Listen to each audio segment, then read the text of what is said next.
Bharatiya Janata party ने अपनी party के खिलाफ चुनाव लड़ रहे 4 बागी प्रत्याशियों को भाजपा से बाहर करने के आदेश जारी कर दिए हैं। अनुशासन समिति के अध्यक्ष ओकार लखावत ने 4 प्रत्याशियों के नाम निकाले हैं, जिसमें पीसांगन पंचायत समिति के पूर्व प्रधान अशोक सिंह रावत, जो कि पुष्कर से सुरेश सिंह रावत के खिलाफ मैदान में उतरे हैं। दूसरे ब्यावर विधानसभा क्षेत्र पंचायत समिति सदस्य महेंद्र सिंह रावत और इंदर सिंह बागावास, जो कि शंकर सिंह रावत के खिलाफ चुनावी मैदान में खड़े हुए हैं। आपको बता दें कि अनुशासन समिति के अध्यक्ष ओकार लखावत द्वारा निष्कासित प्रत्याशियों में से उत्तर विधानसभा क्षेत्र से ज्ञान सारस्वत ने पहले ही भाजपा से अपना इस्तीफा दे दिया था। वहीं दूसरी ओर महेंद्र सिंह रावत ने पार्टी से निकाले जाने से पहले ही भाजपा को छोड़ दिया था। नमस्कार दोस्तों, मैं हूं संजय गर्ग। आप देख रहे हैं बात आज की। कुछ देर पहले तक चुनावी माहौल जिस तरह से पूरी रंगत ले चुका है, जैसा मैं लगातार आज सुबह से आपको जानकारी दे रहा हूं, कहां किस तरह की बातें, किस तरह का घटनाक्रम चल रहा है, उसी बीच इस वक्त सबसे बड़ी खबर निकल कर आई है अजमेर उत्तर विधानसभा सीट से। अजमेर उत्तर विधानसभा सीट में एक बार फिर से समीकरण पूरी तरह से बदल चुके हैं और बदलने का कारण है लाल सिंह रावत, जो अजमेर उत्तर से निर्दलीय प्रत्याशी के रूप में खड़े हुए थे, लेकिन अचानक से क्या परिवर्तन की लहर चली और उसके बाद किस तरह का माहौल हुआ, यह देखने लायक स्थिति में आया है। चलिए हम आपको दिखाते हैं सबसे पहले लाल सिंह रावत की वो तस्वीरें कि किस तरह से लाल सिंह रावत ने यहां पर समर्थन दिया है भारतीय जनता पार्टी को। वह तस्वीरें हम आप तक पहुंचाएंगे। चलिए हम आपको दिखाते हैं लाल सिंह रावत ने, ये देखिए, पूरी तरह से समर्थन भाजपा को दे दिया है और भाजपा को समर्थन देकर लाल सिंह ने क्या कहा, सबसे पहले वो सुनिए। आज हमारे परिवार के सदस्य लाल सिंह जी परिवार में वापस सक्रिय रह करके, वैसे तो गए कहीं नहीं थे, हमारे ही थे और हमारे ही हैं। आज उन्होंने भारतीय जनता पार्टी में वो सम्मिलित हुए हैं और इन्होंने भाजपा प्रत्याशी मेरे समर्थन में इन्होंने नाम वापस लेने का निर्णय किया है। इनके कोई गांव की समस्याएं थी, जैसे पट्टों की बात थी और साथ में और भी ग्रामीण क्षेत्र की विकास की बातें थी। मैंने वो ये बताएंगे, मैंने इनसे कहा है कि आप हमारे साथ हो, परिवार में हो, अपन मिल करके इन समस्या। देखिए, आपको हम जानकारी दे रहे हैं कि लाल सिंह रावत ने समर्थन दिया है भारतीय जनता पार्टी के उम्मीदवार वासुदेव देवनानी को। देवनानी के पक्ष में अब वो बैठ चुके हैं और लगातार कहीं ना कहीं जो अब राजनीतिक गलियारों में जो चर्चाएं चल रही थी कि वासुदेव देवनानी जिस तरह से जिस हालात में थे, काफी संघर्ष कर रहे थे, लेकिन जानकारी अब यह भी मिल रही है कि कहीं ना कहीं वासुदेव देवनानी की स्थिति अब काफी मजबूत होने की संभावना राजनीतिक परिवेश से मानी जा रही है। देवनानी का क्या कहना था हमने आपको बताया, अब लाल सिंह का क्या कहना है इस पूरे मामले को लेकर, वह भी सुनिए।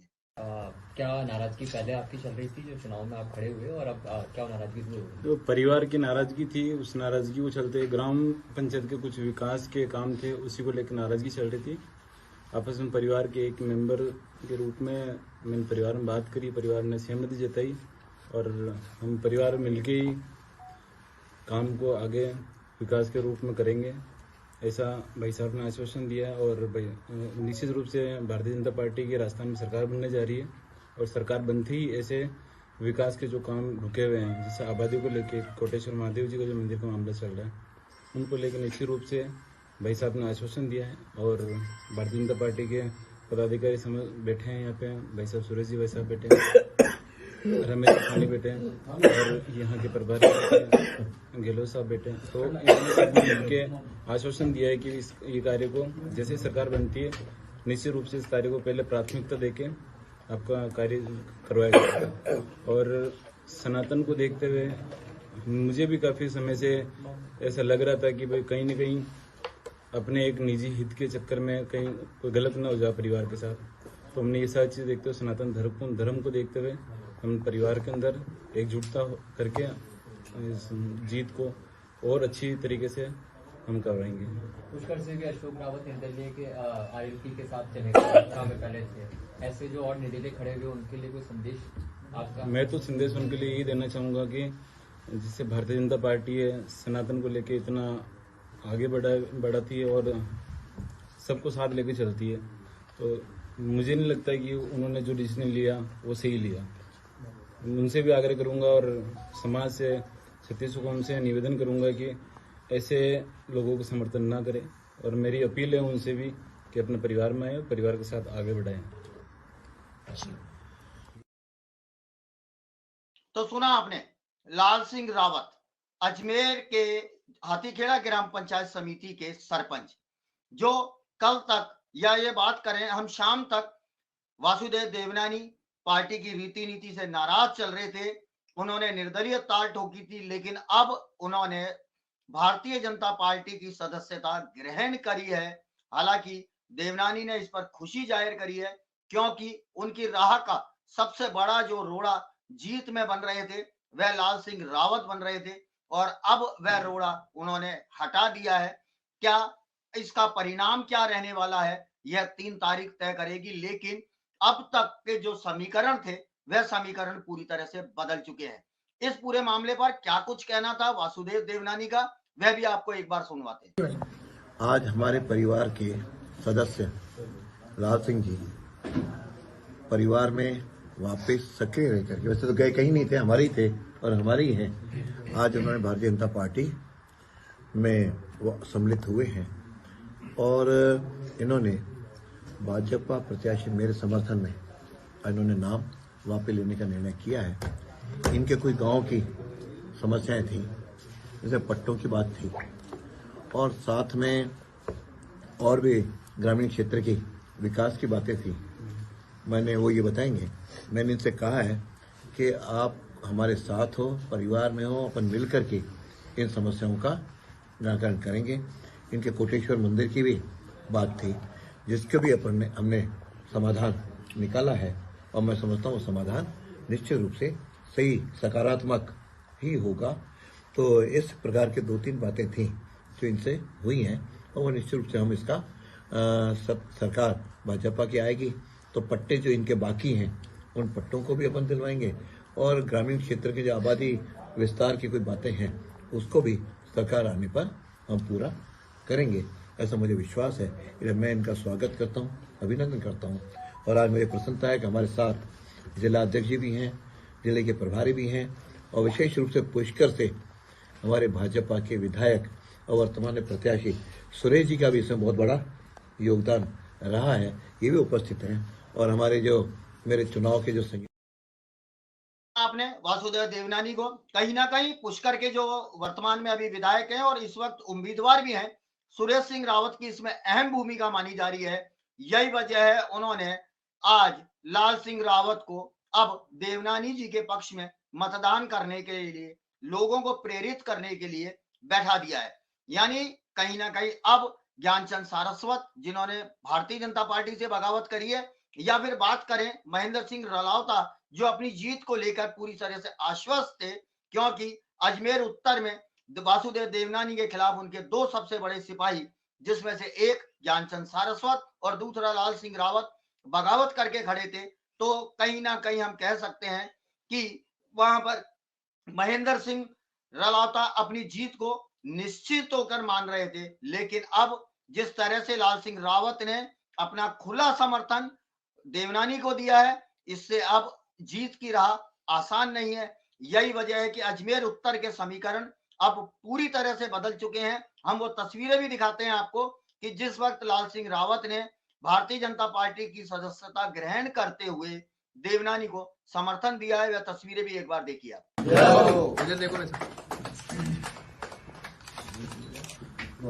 अध्यक्ष जी को दे दे। वह बड़ी माड़ा जोरदार है यार। जिंदाबाद जिंदाबाद जिंदाबाद जिंदाबाद जिंदाबाद। स्वागत है भाई।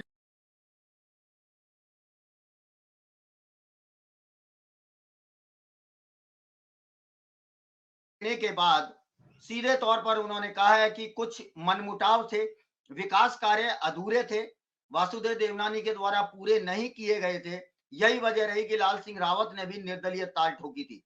अब देखना यह है कि किस तरह से समीकरण चेंज होंगे, क्योंकि जैसे जैसे दिन नजदीक आएंगे वोटिंग प्रक्रिया के, वैसे वैसे और भी समीकरण बदलते जाएंगे और ऊंट किस करवट बैठेगा यह तो 3 तारीख को पता चलेगा। लेकिन जिस तरह के परिप्रेक्ष्य, जिस तरह की आबो हवा रोजाना बदल रही है, उसके चलते कई तरह के समीकरण, कई तरह की इनकी गणित, कई जीत की समीकरण भी आगे पीछे हो सकते हैं। अब देखना यह है कि वासुदेव देवनानी को लाल सिंह रावत के उनके पक्ष में बैठने के बाद कितना फायदा होगा। एक बार फिर मैं आपको सुनवाता हूं कि इस मौके पर लाल सिंह रावत का क्या कहना है, किस वजह से उन्होंने अपना खुला समर्थन वासुदेव देवनानी को दिया है, वह आप सुनिए। क्या नाराजगी पहले आपकी चल रही थी जो चुनाव में आप खड़े हुए और अब क्या नाराजगी दूर हुई? जो परिवार की नाराजगी थी, उस नाराजगी को चलते ग्राम पंचायत के कुछ विकास के काम थे, उसी को लेकर नाराजगी चल रही थी। आपस में परिवार के एक मेंबर के रूप में मैंने परिवार में बात करी, परिवार ने सहमति जताई और हम परिवार मिलके ही काम को आगे विकास के रूप में करेंगे, ऐसा भाई साहब ने आश्वासन दिया। और निश्चित रूप से भारतीय जनता पार्टी की राजस्थान में सरकार बनने जा रही है और सरकार बनते ही ऐसे विकास के जो काम रुके हुए हैं, जैसे आबादी को लेके कोटेश्वर महादेव जी का जो मंदिर का मामला चल रहा है, उनको लेकर निश्चित रूप से भाई साहब ने आश्वासन दिया है। और भारतीय जनता पार्टी के पदाधिकारी बैठे हैं यहाँ पे, भाई साहब सुरेश जी भाई साहब बैठे हैं, रमेश खानी बैठे हैं और यहाँ के प्रभारी गहलोत साहब बैठे हैं। तो इन्होंने मिलके आश्वासन दिया है कि ये कार्य को जैसे सरकार बनती है निश्चित रूप से इस कार्य को पहले प्राथमिकता देके आपका कार्य करवाया जाएगा। और सनातन को देखते हुए मुझे भी काफी समय से ऐसा लग रहा था कि भाई कहीं न कहीं अपने एक निजी हित के चक्कर में कहीं कोई गलत ना हो जाए परिवार के साथ। तो हमने ये सारी चीज़ देखते हुए सनातन धर्म को देखते हुए हम परिवार के अंदर एकजुटता करके इस जीत को और अच्छी तरीके से हम करवाएंगे।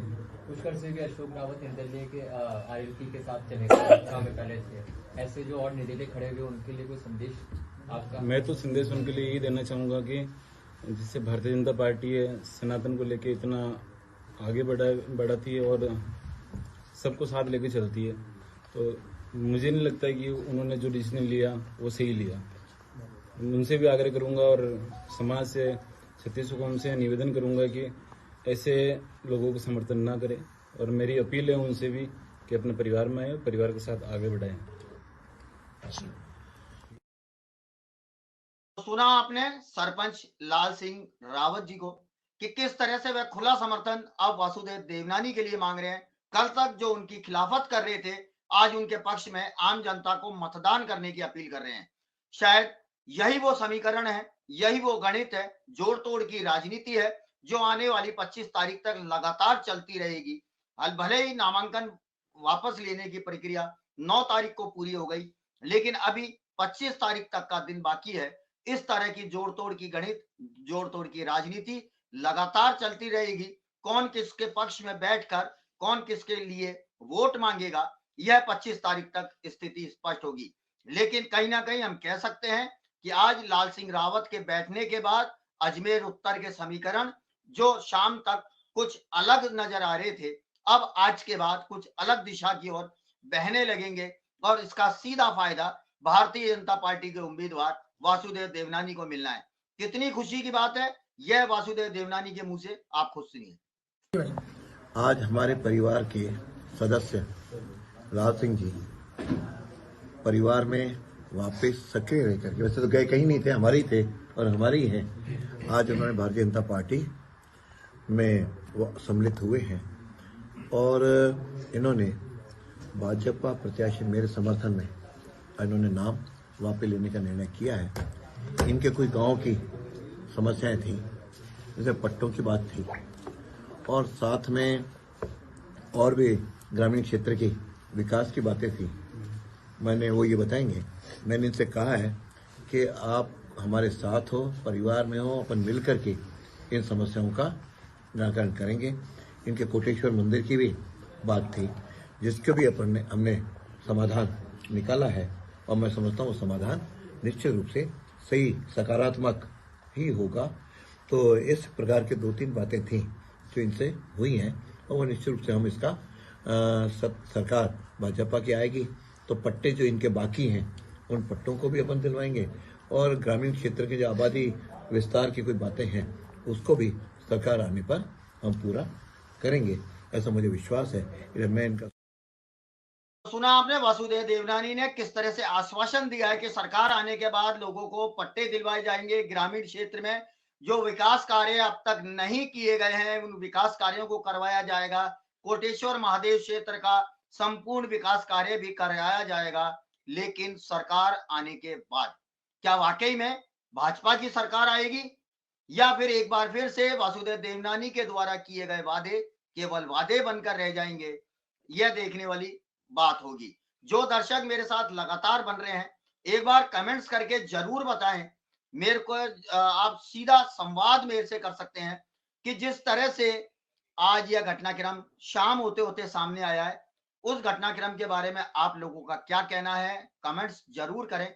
क्योंकि इस वक्त की अजमेर उत्तर से अजमेर की राजनीति के लिए सबसे बड़ी खबर है, क्योंकि राजस्थान में सबसे ज्यादा हॉट सीट इस वक्त अजमेर की उत्तर विधानसभा सीट बनी हुई थी। क्योंकि 20 साल से बीजेपी का गढ़ रह चुकी अजमेर की उत्तर विधानसभा सीट इस बार कहीं ना कहीं डगमग होती नजर आ रही थी। यही वजह है कि अब इस डगमग होती सीट पर लाल सिंह रावत और ज्ञानचंद सारस्वत ने जिस तरह से ताल ठोकी थी उसके चलते भाजपा की सीट इस बार डगमगा रही थी।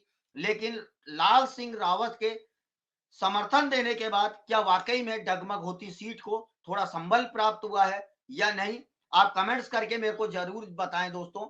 मैं आपके कमेंट्स का इंतजार कर रहा हूं कि किस तरह से लोग आप क्या सोचते हैं इस बात को लेकर और आपका क्या कहना है। मेरे साथ अपनी बात को शेयर जरूर करें। और देखिए लोगों के कमेंट्स लगातार शुरू हो चुके हैं। लेकिन सबसे बड़ी बात यह है कि राजस्थान की राजनीति में अजमेर की उत्तर विधानसभा सीट का जो अभी तक का समीकरण था इस घटनाक्रम के बाद पूरी तरह से बदल चुका है। लेकिन क्या इसका वाकई में कुछ फर्क पड़ेगा चुनाव पर या नहीं, यह तो आने वाला समय बताएगा। क्योंकि इससे पहले जब हमारी बात हुई थी लाल सिंह रावत से तो उनका यह कहना था कि 7 गांव के लोगों ने उनको खड़ा किया है और इस बात को लेकर खड़ा किया है कि वह बैठेंगे नहीं और इस बार उनको ताल ठोकनी है। अब ऐसे में जब उन्होंने ताल ठोकी और खुद भारतीय जनता पार्टी के पक्ष में बैठ चुके हैं तो ऐसे में गांव के लोगों की, गांव के पंचों की नाराजगी सरपंच को झेलनी पड़ेगी।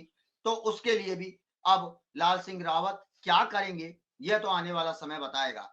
लेकिन कमेंट्स लगातार रुकने नहीं चाहिए। आपकी क्या सोच है आज इस घटना को लेकर, जिस तरह से शाम होते होते पूरे घटनाक्रम चेंज हो गए। दोस्तों आपका क्या कुछ कहना है आप हमारे साथ शेयर जरूर करें कि किस तरह से यह समीकरण बदला है। इस समीकरण का अजमेर की उत्तर विधानसभा सीट पर क्या फर्क पड़ेगा या नहीं। लेकिन हम तस्वीरें आपको लगातार दिखाते रहेंगे दोस्तों कि जिस तरह से लाल सिंह रावत जो कि अजमेर उत्तर से निर्दलीय ताल ठोकी थी अब भारतीय जनता पार्टी के पक्ष में बैठ चुके हैं। देखिए तस्वीरें हम आपको दिखाते हैं कि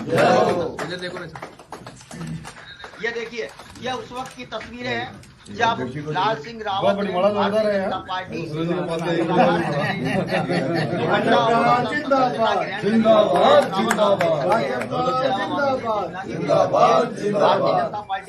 अधिकारी देख सकते हैं।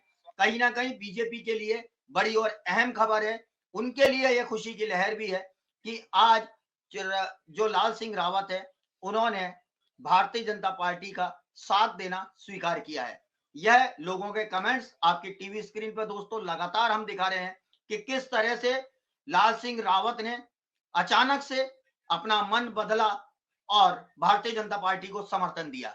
यह समर्थन देना कहां तक सही है इस बारे में भी आप जरूर हमें कमेंट्स करके बताएं कि आपकी सोच के अनुसार कहां सही है। लेकिन भारतीय जनता पार्टी जो कल तक या आज शाम तक कुछ पिछड़ी हुई नजर आ रही थी अजमेर की उत्तर विधानसभा सीट से, अब यदि राजनीतिक विशेषज्ञों की बात करें तो इस वक्त मजबूत स्थिति पर आने की संभावना जताई जा रही है।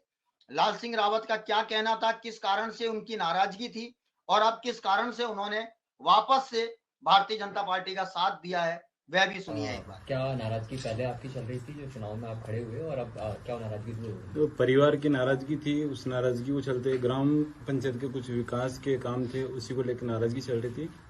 आपस में परिवार के एक मेंबर के रूप में मैंने परिवार में बात करी, परिवार ने सहमति जताई और हम परिवार मिलके ही काम को आगे विकास के रूप में करेंगे, ऐसा भाई साहब ने आश्वासन दिया है। और निश्चित रूप से भारतीय जनता पार्टी की राजस्थान में सरकार बनने जा रही है और सरकार बनते ही ऐसे विकास के जो काम रुके हुए हैं, जैसे आबादी को लेके कोटेश्वर महादेव जी का जो मंदिर का मामला चल रहा है, उनको लेकर निश्चित रूप से भाई साहब ने आश्वासन दिया है। और भारतीय जनता पार्टी के पदाधिकारी समझ बैठे हैं यहाँ पे, भाई साहब सुरेश जी भाई साहब बैठे हैं, रमेश खानी बैठे हैं और यहाँ के प्रभारी गहलोत साहब बैठे हैं। तो इन्होंने सब मिलके आश्वासन दिया है कि ये कार्य को जैसे सरकार बनती है निश्चित रूप से इस कार्य को पहले प्राथमिकता देके आपका कार्य करवाया जाएगा। और सनातन को देखते हुए मुझे भी काफी समय से ऐसा लग रहा था कि भाई कहीं न कहीं अपने एक निजी हित के चक्कर में कहीं कोई गलत ना हो जाए परिवार के साथ।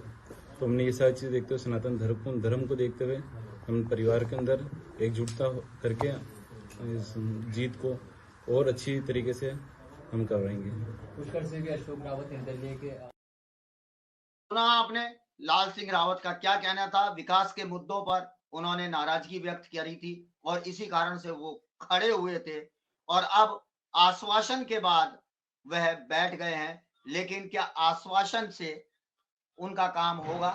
क्या वाकई में वासुदेव देवनानी के द्वारा जो आश्वासन दिया गया है वह आश्वासन सत्य साबित होगा?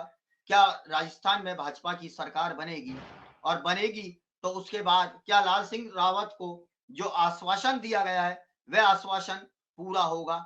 यह तो आने वाला समय जरूर बताएगा। लेकिन फिलहाल आज की परिवेश की बात करें, आज की स्थिति की बात करें तो अब भारतीय जनता पार्टी की स्थिति कुछ बदल चुकी है। कितनी बदली है यह तो 23 तारीख के बाद जरूर पता चलेगा, क्योंकि 25 तारीख को जब मतदान का दिन आएगा कितने मतदाता आज लाल सिंह से प्रेरित होकर भाजपा के मत पक्ष में मतदान करेंगे या ज्ञानचंद सारस्वत के पक्ष में मतदान करेंगे या फिर महेंद्र सिंह रलावता के पक्ष में मतदान करेंगे, यह तो समय बताएगा।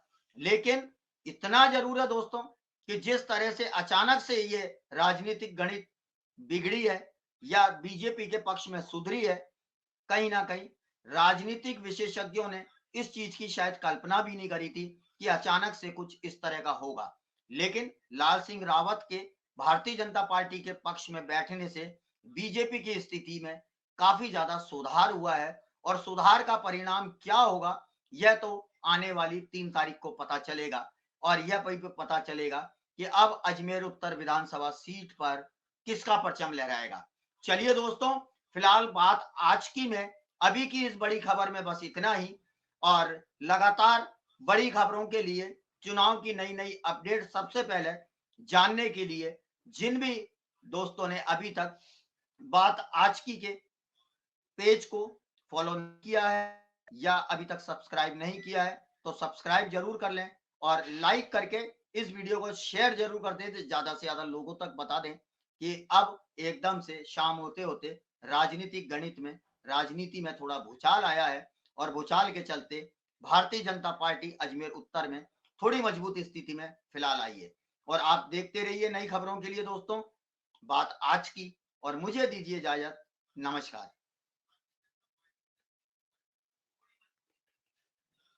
आज के लिए बस इतना ही। कल फिर होगी आपसे मुलाकात, तब तक के लिए दीजिए इजाजत। नमस्कार।